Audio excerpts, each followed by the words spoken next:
First of all, I would like to thank you all for coming here. We didn't expect actually that so many people come. We're very pleased about this. And of course, above all, I want to welcome Professor Jeffrey Sachs and his wife, Sonia. Sonia? It's very, I have forgot my things, so it's very difficult to introduce him. He did so many things in life. You know, he's of course the advisor to three secretary generals now. He is professor from Columbia University. He started the Earth Institute, and you correct me afterwards if I'm wrong. And now you're director of the Center for Sustainable Development Solutions, all these things. Sonia, I forgot most of it. There's much more. But I want to say something more personally, because I know Jeff for some time. You know, and I know, of course, the international field more than this parliament. I've never met any person who is so well connected internationally than Jeff. So well connected, both in the religious areas, he went to the Vatican, but also in the political areas. Jeff can go anywhere in the world and they will know him, whether it's the Middle East, whether it's in China, whether it's in Moscow, hopefully very soon also again in Kiev, and whether it's in Africa or Latin America. And he has a very long experience. I would say the people he knows are alive or dead, because he does this type of job since a very long time. What I think is also, at least from my point of view, so special about Jeff is that he's always remained an advisor. He has never tried to enter any political field, to align with any political party, so he has remained independent, and that, of course, adds to his credibility. And I think that's also the reason, at least for me, and maybe many of you will agree, that he has become a spokesman in economics, sustainable development, environment, and of course in politics. And today, Jeff is probably the person in the world to speak up for peace, everywhere for peace, which is all these things combined. And therefore, I'm very happy that you're here, and very proud also that you followed our invitations. And he will talk about the geopolitics of peace. Now, Jeff is coming now to the Parliament when we are, the European Union is in turmoil for whatever. I don't want to value this, but I think we have now the Ukraine war. It's an American initiative. Europe will not sit on the table, although this is a war on European soil. And so we are in a very difficult situation. I think we don't know in what directions to go. I'm here since 6 months in this parliament, and for somebody who worked for the UN, I was actually quite shocked to learn that this parliament speaks only about war, and that you can, with force, create solutions. In the UN, we always spoke differently in all the countries. And when I say here things which I say actually in all the war countries I've been to, and I've been 34 years in war countries, I'm booed for these things. But I think we have now to rethink what we want to do. And I hope the European Union will also come, because I'm pro-European Union, will come to realize that we have also to see how we seek peace and how we manage peace and how we create, again, a peaceful Europe. And Jeff might give us, for these things, some insight. Thank you very much. Great.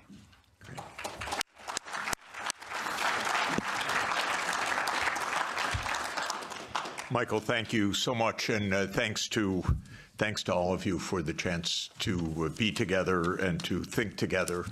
This is indeed a complicated and fast-changing time, and a very dangerous one. So we really need clarity of thought.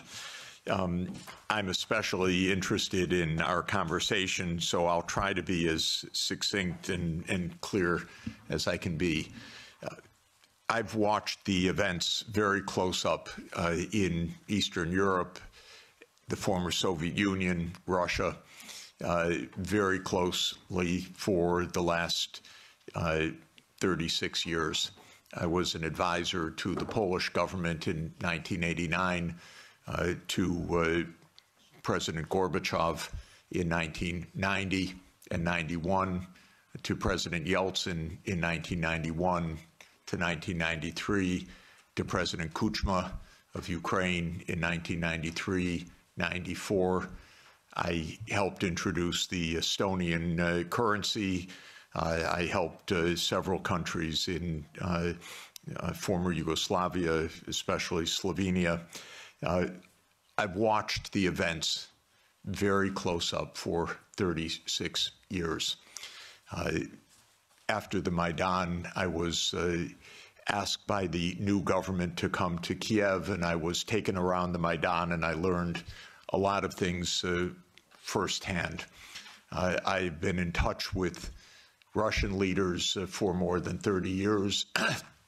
I know the American political leadership close up. Our previous Secretary of Treasury was my macroeconomics teacher 51 years ago, or just to give you an idea. So we were very close friends for a half century.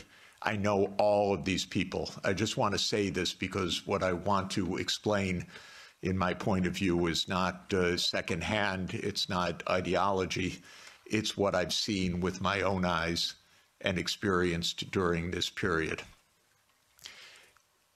In my understanding of the events that have befallen Europe in many contexts, and I'll include not only the Ukraine crisis, but Serbia, 1999, the wars in the Middle East, including Iraq, Syria, the wars in Africa, including Sudan, Somalia, Libya.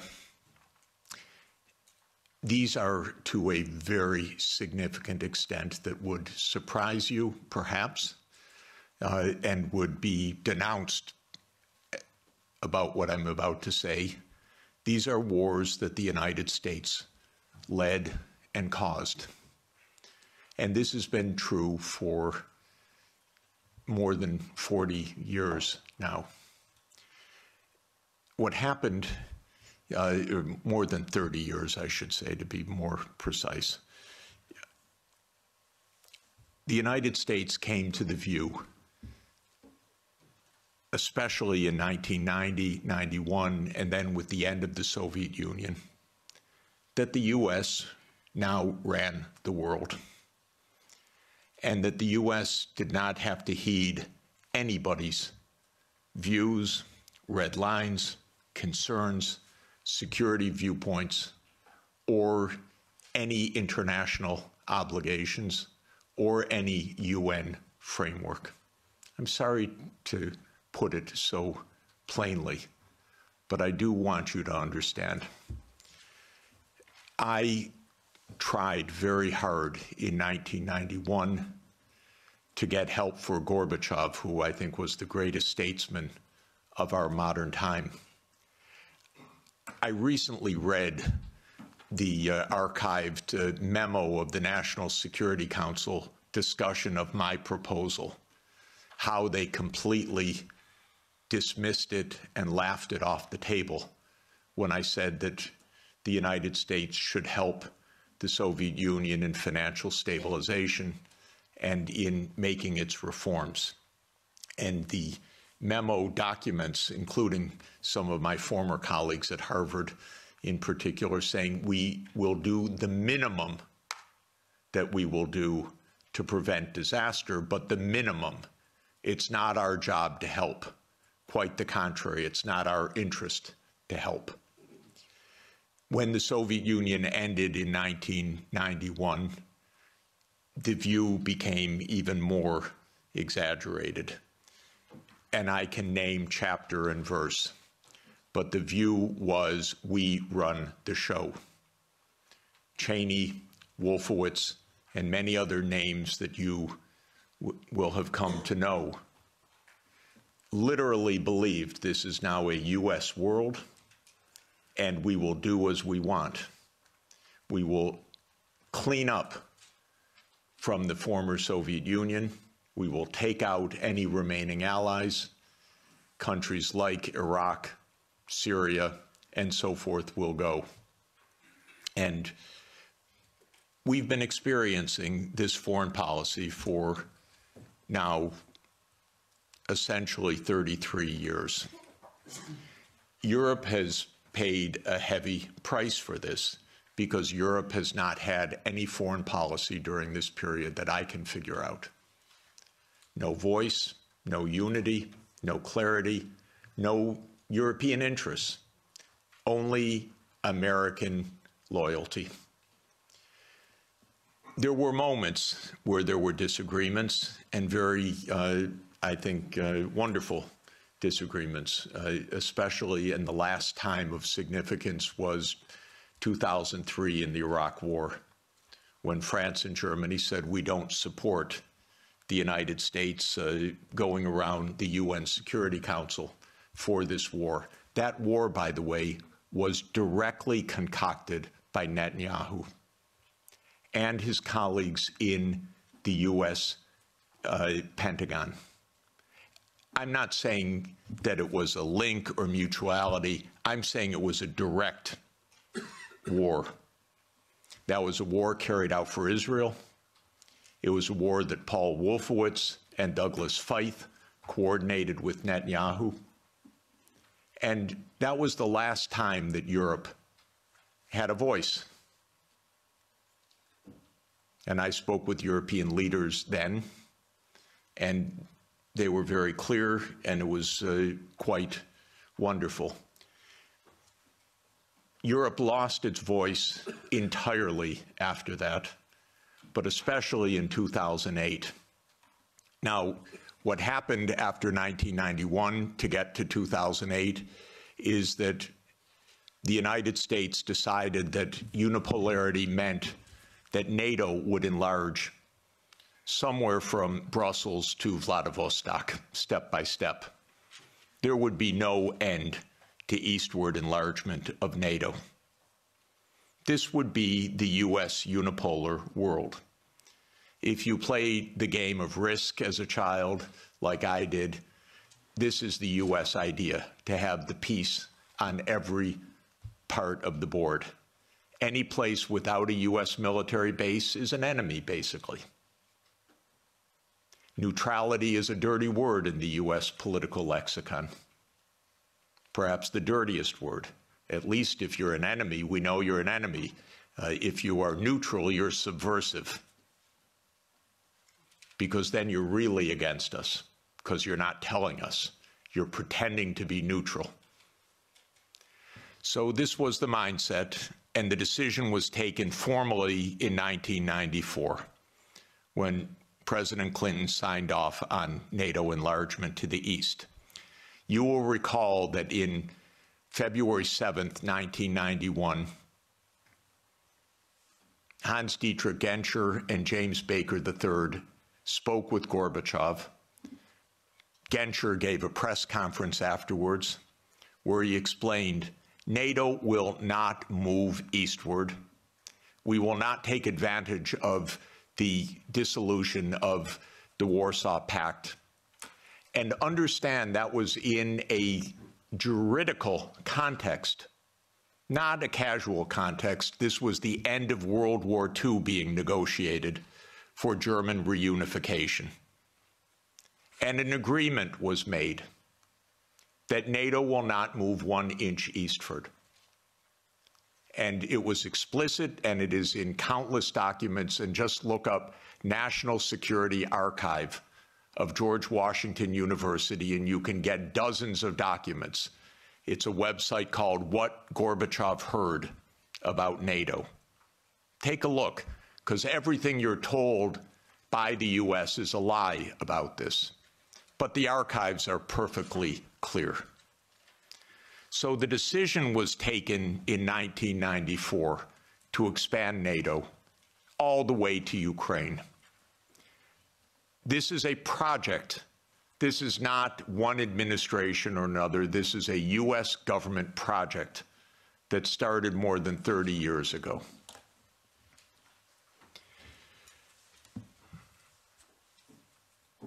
In 1997, Zbigniew Brzezinski wrote The Grand Chessboard.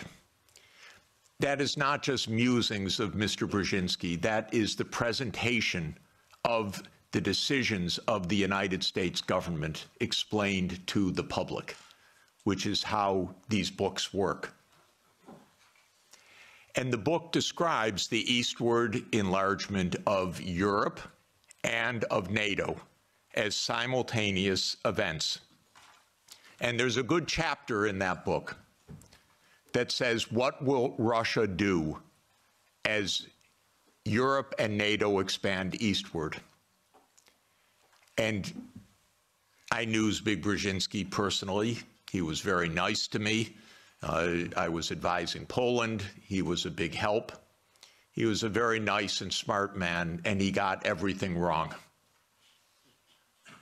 So in 1997, he wrote in detail why Russia could do nothing but accede to the eastward expansion of NATO and Europe. In fact, he says the eastward expansion of Europe, and not just Europe, but NATO.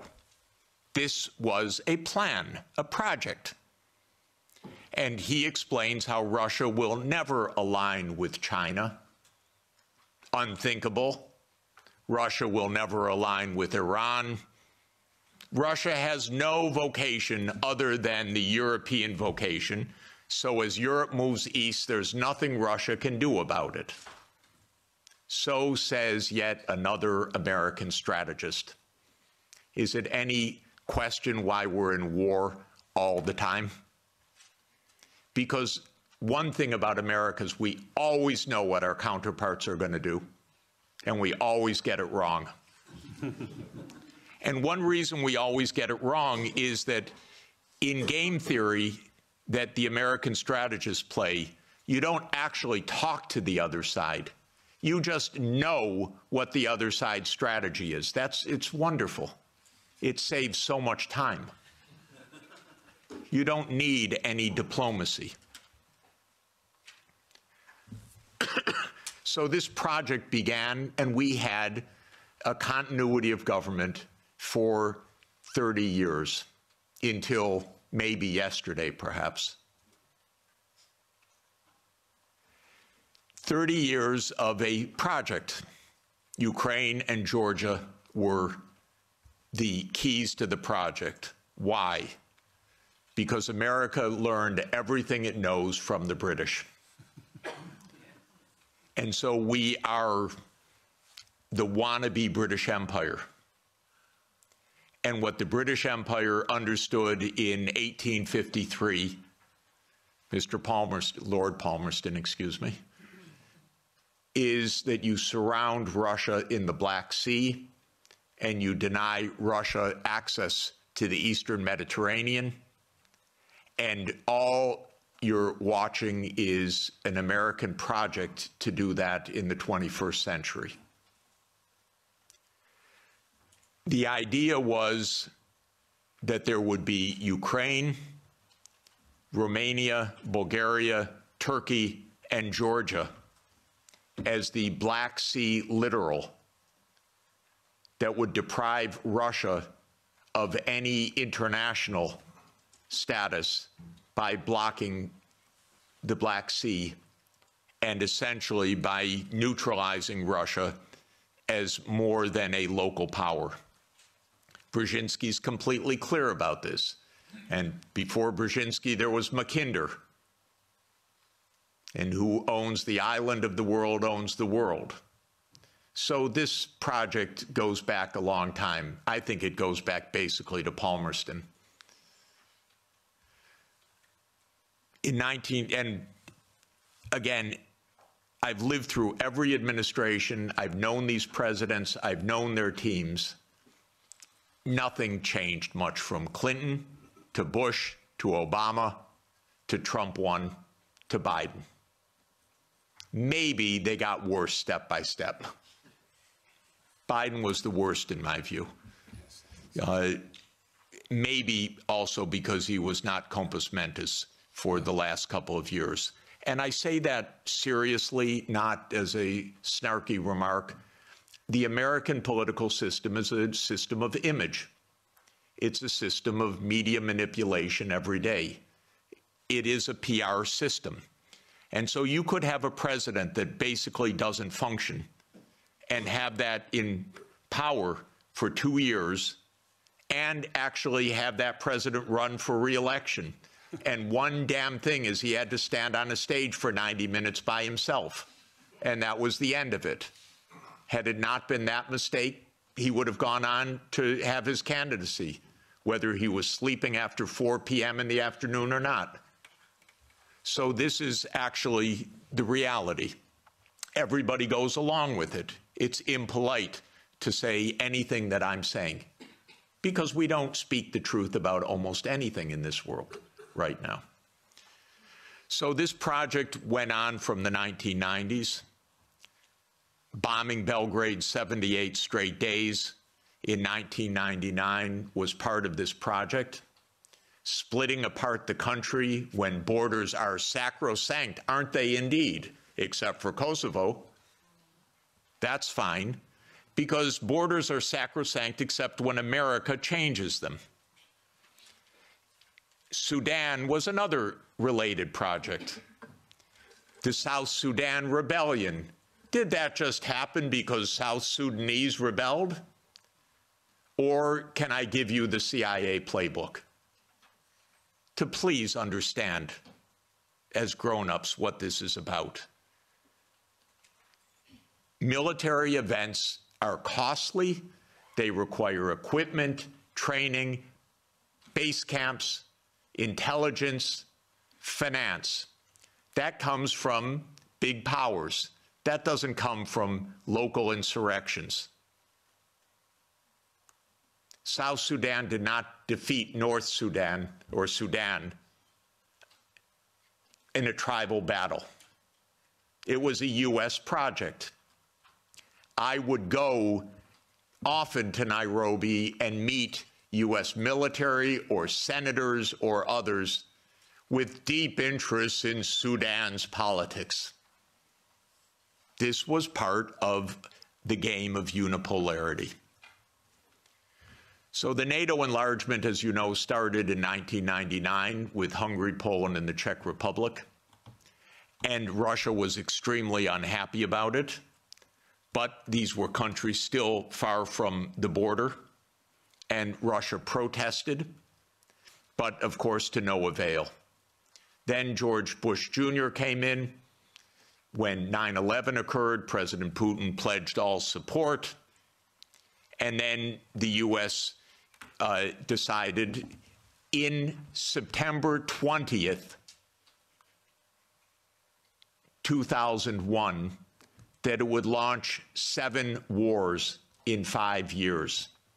And you can listen to General Wesley Clark online talk about that. He was NATO's supreme commander in 1999. He went to the Pentagon on September 20th, 2001. He was handed the paper explaining 7 wars. These, by the way, were Netanyahu's wars. The idea was partly to clean up old Soviet allies and partly to take out supporters of Hamas and Hezbollah. Because Netanyahu's idea was there will be one state, thank you, only one state. It will be Israel. Israel will control all of the territory. And anyone that objects, we will overthrow. Not we exactly, our friend, the United States. That's U.S. policy until this morning. We don't know whether it will change. Now, the only wrinkle is that maybe the U.S. will own Gaza instead of Israel owning Gaza. But the idea has been around at least for 25 years. It actually goes back to a document called Clean Break that Netanyahu and his American political team put together in 1996 to end the idea of the two-state solution. You can also find it online. So these are projects. These are long-term events. These aren't, is it Clinton? Is it Bush? Is it Obama? That's the boring way to look at American politics, as the day-to-day game, but that's not what American politics is. So the next round of NATO enlargement came in 2004 with 7 more countries, the 3 Baltic states, Romania, Bulgaria, Slovenia, and Slovakia. At this point, Russia was pretty damn upset. This was a complete violation of the post-war order agreed with German reunification. Essentially, it was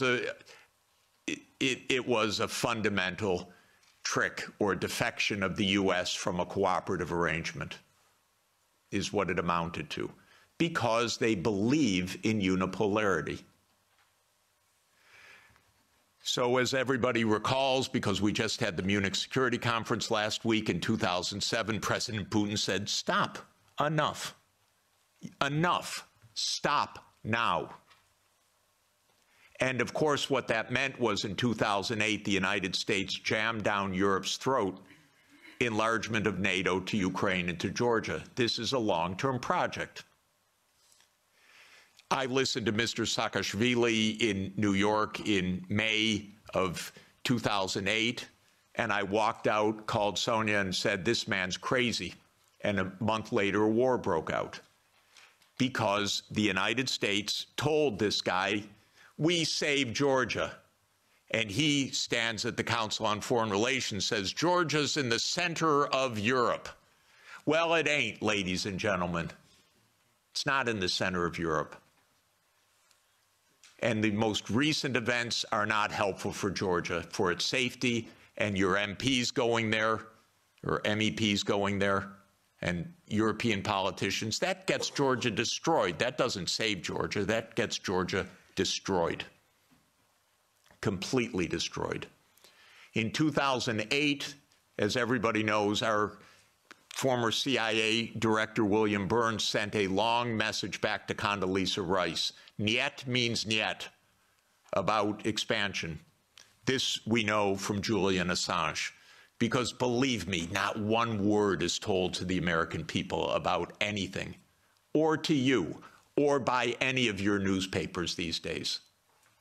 So we have Julian Assange to thank, but we can read the memo in detail. As you know, Viktor Yanukovych was elected in 2010 on the platform of neutrality. Russia had no territorial interests or designs in Ukraine at all. I know, I was there during these years. What Russia was negotiating was a 25-year lease to 2042 for Sevastopol Naval Base. That's it. Not for Crimea, not for the Donbass, nothing like that. This idea that Putin is reconstructing the Russian Empire, this is childish propaganda, excuse me. If anyone knows the day-to-day and year-to-year history, this is childish stuff. Childish stuff seems to work better than adult stuff. So, no designs at all. The United States decided this man must be overthrown. It's called a regime change operation.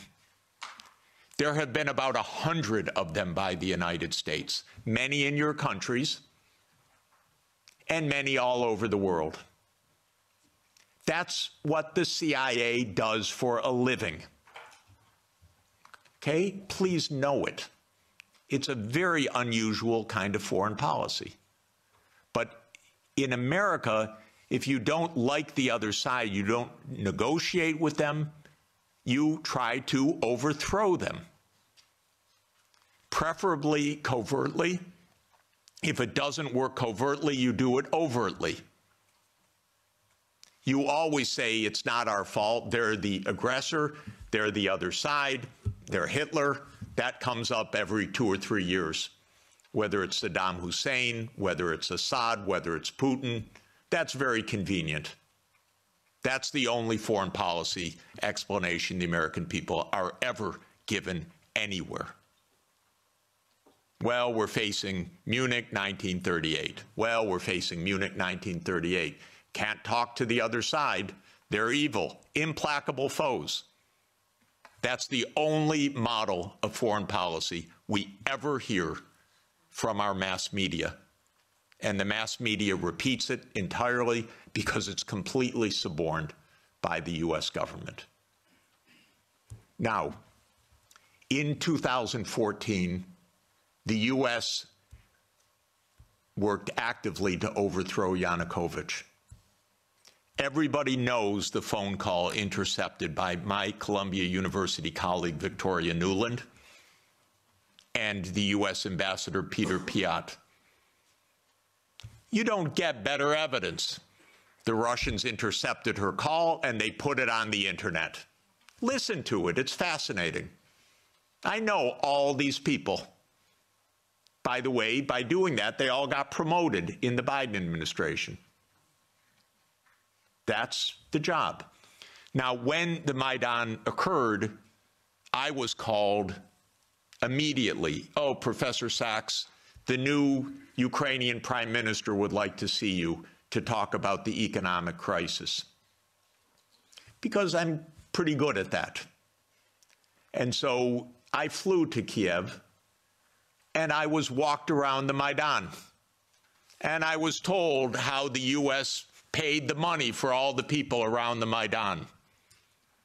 Spontaneous, revolution of dignity. Ladies and gentlemen, please, where do all these media outlets come from?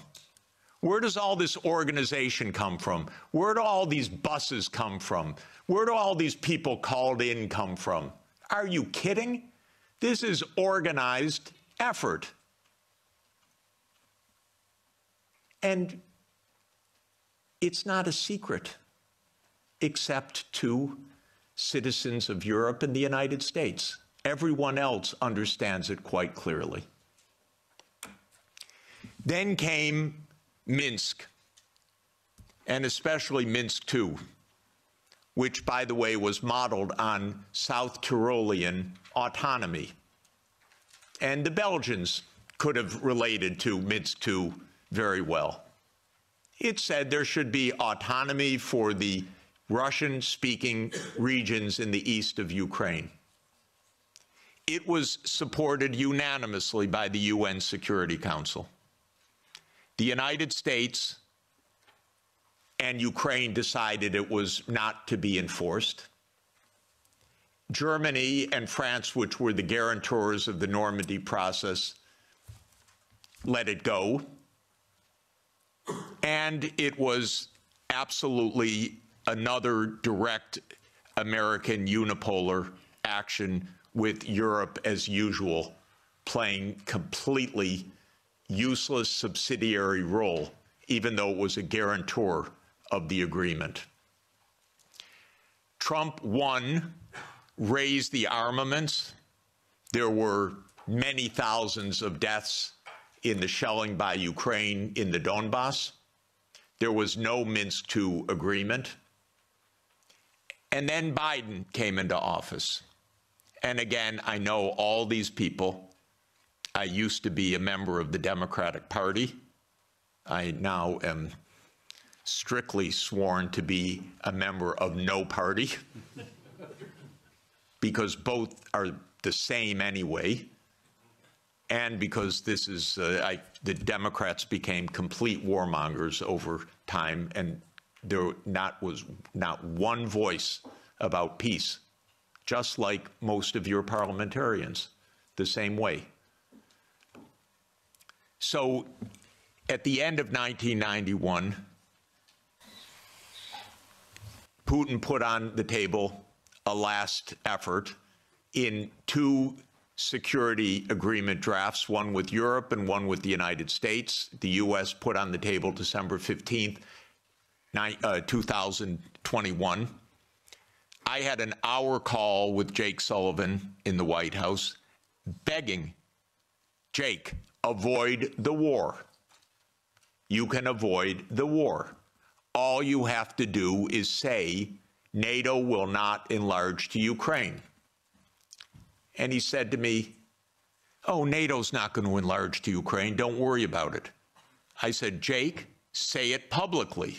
No, we can't say it publicly. I said, Jake, you're going to have a war over something that isn't even going to happen? He said, don't worry, Jeff, there will be no war. These are not very bright people. I'm telling you, if I can give you my honest view, they're not very bright people. And I've dealt with them for more than 40 years. They talk to themselves. They don't talk to anybody else. They play game theory. In non-cooperative game theory, you don't talk to the other side. You just make your strategy. This is the essence of game theory. It's not negotiation theory. It's not peacemaking theory. It is unilateral, non-cooperative theory, if you know formal game theory. That's what they play. It started at the Rand Corporation. That's what they still play. In 2019, there's a paper by Rand, How Do We Extend Russia? Do you know they wrote a paper, which Biden followed, How Do We Annoy Russia? That's literally the strategy. How do we annoy Russia? We're trying to provoke it, trying to make it break apart, maybe have regime change, maybe have unrest, maybe have economic crisis. That's what you call your ally. Are you kidding? So I had a long and frustrating phone call with Sullivan. I was standing out in the freezing cold. I happened to be trying to have a ski day. And there I was, Jake, don't have the war. Oh, there'll be no war, Jeff. We know a lot of what happened the next month, which is that they refused to negotiate. The stupidest idea of NATO is the so-called open door policy. Are you kidding? NATO reserves the right to go where it wants without any neighbor having any say whatsoever? Well, I tell the Mexicans and the Canadians, don't try it. You know, Trump may want to take over Canada. So Canada could say to China, why don't you build a military base in Ontario? I wouldn't advise it. And the United States would not say, well, it's an open door. That's their business. I mean, they can do what they want. That's not our business. But grown-ups in Europe repeat this. In Europe, in your commission, your high representative. This is nonsense stuff. This is not even baby geopolitics. This is just not thinking at all. So the war started. What was Putin's intention in the war? I can tell you what his intention was. It was to force Zelensky to negotiate neutrality. And that happened within 7 days of the start of the invasion. You should understand this, not the propaganda that's written about this. Oh, that they failed and he was going to take over Ukraine. Come on, ladies and gentlemen, understand something basic.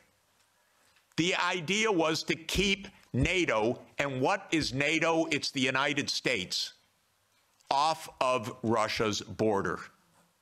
No more, no less. I should add one very important point. Why are they so interested? First, because if China or Russia decided to have a military base on the Rio Grande or in the Canadian border, not only would the United States freak out, we'd have war within about 10 minutes, but because the United States unilaterally abandoned the anti-ballistic missile treaty in 2002 and ended the nuclear arms control framework by doing so. And this is extremely important to understand. The nuclear arms control framework is based on trying to block a first strike. The ABM treaty was a critical component of that. The U.S. unilaterally walked out of the ABM treaty in 2002. It blew a Russian gasket. So everything I've been describing is in the context of the destruction of the nuclear framework as well. And starting in 2010, the U.S. put in Aegis missile systems in Poland and then in Romania. And Russia doesn't like that. And one of the issues on the table in December and January, December 2021, January 2022, was, does the United States claim the right to put missile systems in Ukraine? And Blinken told Lavrov in January 2022, the United States reserves the right to put missile systems wherever it wants. That's your putative ally. And now let's put intermediate missile systems back in Germany. The United States walked out of the INF Treaty unilaterally in 2019. There is no nuclear arms framework right now. None. When Zelensky said in 7 days, let's negotiate, I know the details of this exquisitely because I've talked to all the parties in detail. Within a couple of weeks, there was a document exchanged that President Putin had approved, that Lavrov had presented, that was being managed by the Turkish mediators. I flew to Ankara to listen in detail to what the mediators were doing. Ukraine walked away unilaterally from a near agreement. Why? Because the United States told them to. Because the UK added icing to the cake by having Bojo go in early April to Ukraine and explain. And he has recently, and if your security is in the hands of Boris Johnson, God help us all. Keith Starmer turns out to be even worse. It's unimaginable, but it is true. Boris Johnson has explained, and you can look it up on the website, that what's at stake here is Western hegemony. Not Ukraine, Western hegemony. Michael and I met at the Vatican with a group in the spring of 2022, where we wrote a document explaining nothing good can come out of this war for Ukraine. Negotiate now, because anything that takes time will mean massive amounts of deaths, risk of nuclear escalation, and likely loss of the war.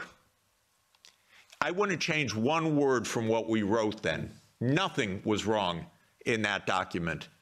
And since that document, since the U.S. talked the negotiators away from the table, about 1 million Ukrainians have died or been severely wounded.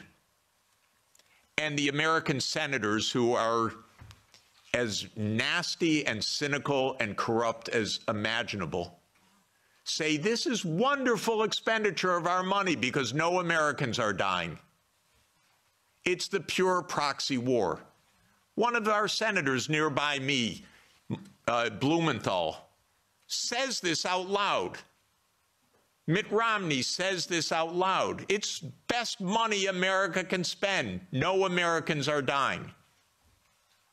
It's unreal. Now, just to bring us up to yesterday, this failed. This project failed. The idea of the project was that Russia would fold its hand.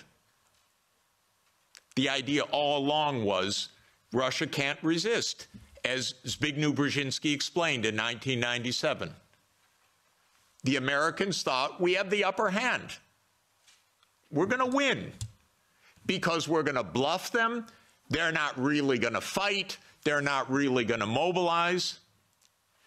The nuclear option of cutting them out of SWIFT, that's going to do them in.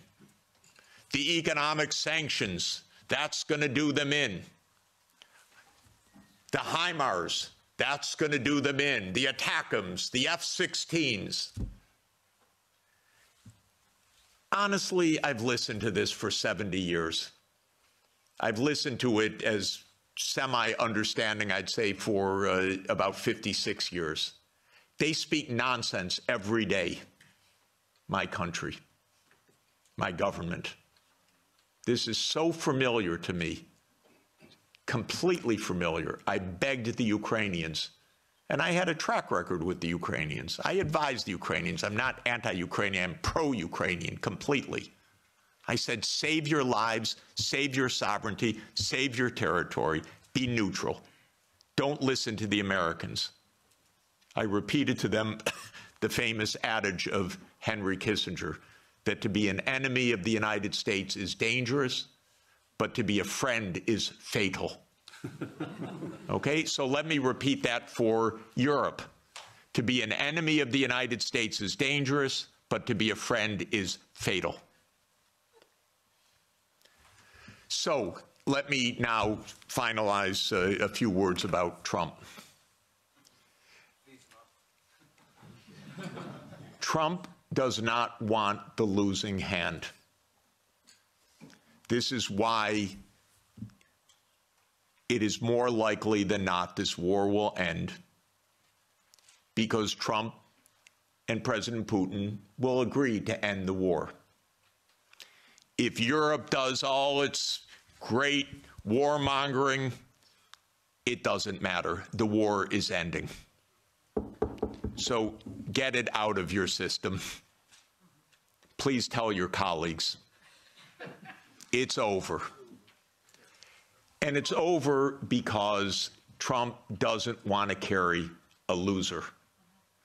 That's it. It's not some great morality. He doesn't want to carry a loser. This is a loser. The one that will be saved by the negotiations taking place right now is Ukraine. Second is Europe. Your stock market's rising in recent days by the horrible news of negotiations.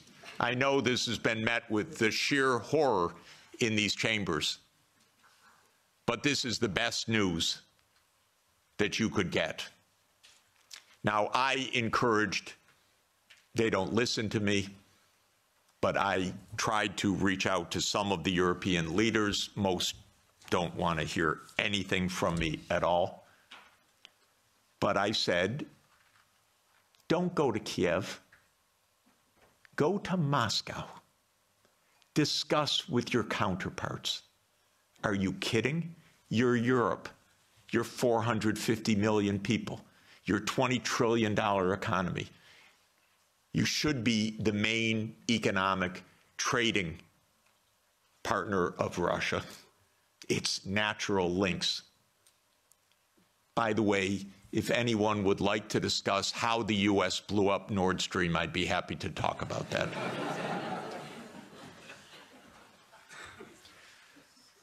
So the Trump administration is imperialist at heart.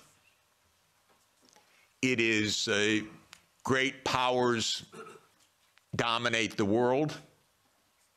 It is we will do what we want when we can. We will be better than a senescent Biden, and we'll cut our losses where we have to.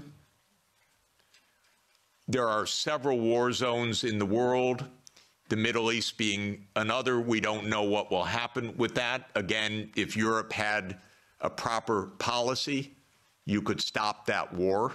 I'll explain how. But war with China is also a possibility. So I'm not saying that we're at the new age of peace, but we are in a very different kind of politics right now, and Europe should have a foreign policy, and not just a foreign policy of Russophobia, a foreign policy that is a realistic foreign policy that understands Russia's situation, that understands Europe's situation, that understands what America is and what it stands for, that tries to avoid Europe being invaded by the United States, because it's not impossible that America will just land troops in Danish territory. I'm not joking. And I don't think they're joking. And Europe needs a foreign policy, a real one. Not a, yes, we'll bargain with Mr. Trump and meet him halfway. You know what that will be like? Give me a call afterwards. Please don't have American officials as head of Europe. Have European officials. Please.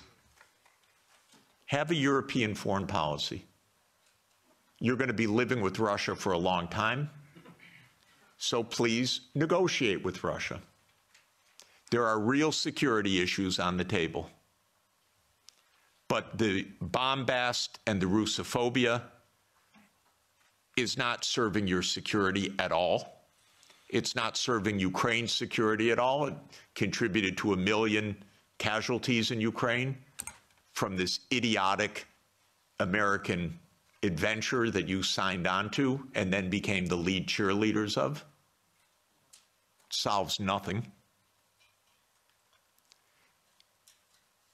On the Middle East, by the way,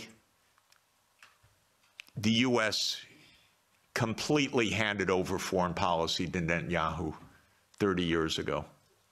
The Israel lobby dominates American politics. Just have no doubt about it. I could explain for hours how it works. It's very dangerous. I'm hoping that Trump will not destroy his administration and worse, the Palestinian people, because of Netanyahu, who I regard as a war criminal, properly indicted by the ICC, and that needs to be told no more, that there will be a state of Palestine on the borders of the 4th of June, 1967, according to international law, as the only way for peace. It's the only way for Europe to have peace on your borders with the Middle East, is the two-state solution. There is only one obstacle to it, by the way, and that is the veto of the United States in the UN Security Council. So if you want to have some influence, tell the United States, drop the veto. You are together with 180 countries in the world. The only ones that oppose a Palestinian state are the United States, Israel, Micronesia, Nauru, Palau, Papua New Guinea, Mr. Malay, and Paraguay. So this is a place where Europe could have a big influence. Europe has gone silent about the JCPOA and Iran. Netanyahu's greatest dream in life is a war between the United States and Iran. He's not given up, and it's not impossible that that would come also. And that's because the U.S. in this regard does not have an independent foreign policy. It is run by Israel. It's tragic. It's amazing, by the way. And it could end. Trump may say that he wants foreign policy back. Maybe. I'm hoping that it's the case. Finally, let me just say with respect to China, China is not an enemy.